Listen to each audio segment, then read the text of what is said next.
네, 안녕하세요. 오늘 여러분이 보내주신 건강검진 결과 또 관련 자료들 보면서요. 간 수치랑 간 건강 전반에 대해 궁금해하시는 점들 좀 깊이 파헤쳐 보겠습니다. 뭐 GOT, GPT 같은 거요. 이게 뭔지, 또 지방간이랑 간염은 어떻게 다른 건지, A형, B형, C형 간염 관리법까지 여러분 자료 속 핵심 정보 위주로 좀 명확하게 정리해 드릴게요. 네, 반갑습니다.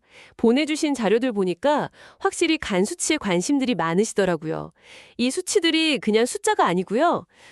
간의 현재 상태, 특히 염증이 있나 없나 이런 걸 알려주는 중요한 신호거든요. 이게 왜 중요하고 또 여러분 자료에서 보이는 다른 간 건강 문제들은 어떤 게 있는지 하나씩 좀 짚어보겠습니다. 네, 그 검진표에 꼭 나오는 GOT, GPT, 감마 GTP요. 이 효소 수치들이 높으면 간에 염증이 있다는 신호다 이렇게 말씀하셨죠?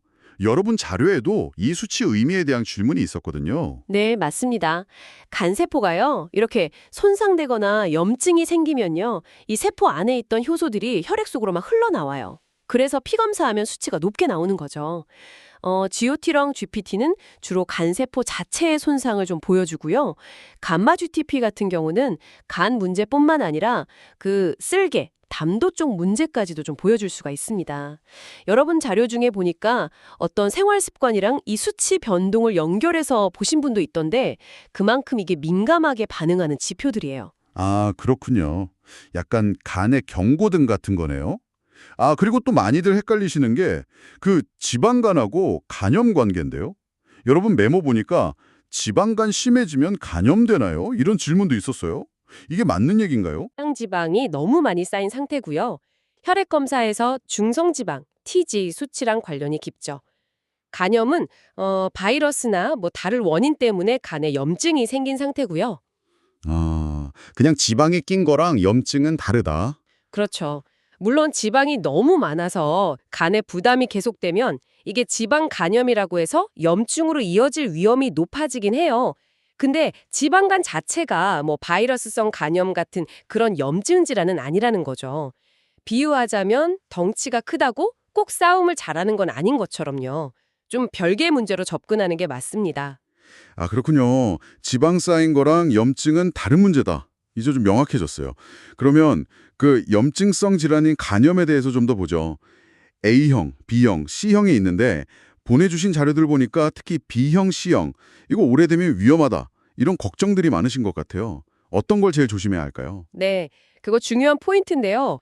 B형 간염은 아시다시피 아직 완치제가 없고 백신 효과도 100%는 아니라서 좀 관리가 까다로운 면이 있죠. 근데 C형 간염도 방치하면 정말 위험합니다.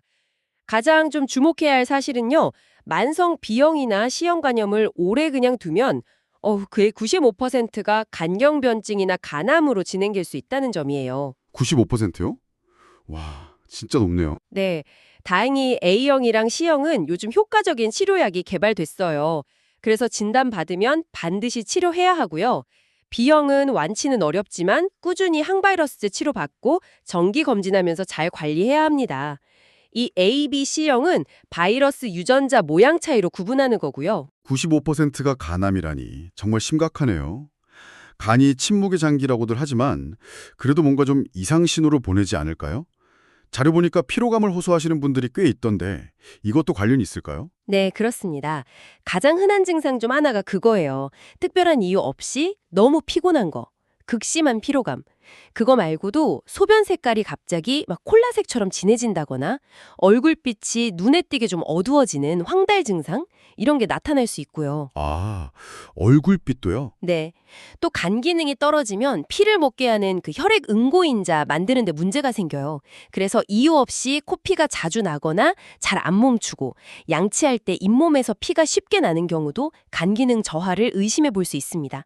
이런 신호들 절대 가볍게 넘기시면 안 돼요. 아, 피로감, 소변색, 얼굴빛, 그리고 출혈 경향. 네, 이런 신호들 꼭 기억해둬야겠네요. 그러면 이런 문제들을 좀 예방하고 간 건강을 잘 지키려면 핵심적으로 뭘 해야 할까요? 여러분 자료에도 뭐 영양제나 생활습관 개선 이런 거에 관심 많으시던데요. 핵심은 크게 세 가지로 볼 수 있습니다. 첫째는 충분한 휴식, 둘째는 스트레스 관리, 그리고 셋째는 균형 잡힌 영양입니다. 휴식, 스트레스, 영양. 네. 간은 밤 동안 쉬면서 스스로를 회복시키기 때문에 아침의 장기라고도 불러요. 그래서 밤샘 작업이나 수면 부족은 간에 정말 큰 부담을 주죠. 그리고 스트레스, 이것도 중요해요. 한의학에서는 스트레스가 간열을 만든다고 보는데 쉽게 말하면 간을 좀 과열시키는 거죠. 그러면 기능에 부담이 가고 눈 충혈 같은 걸로 나타나기도 하고요. 스트레스가 간에도 바로 영향을 주는군요. 그럼요. 마지막으로 영양인데요. 간은 단백질로 이루어져 있으니까 달걀, 살코기, 생선, 콩 같은 양질의 단백질을 충분히 드시는 게 중요합니다.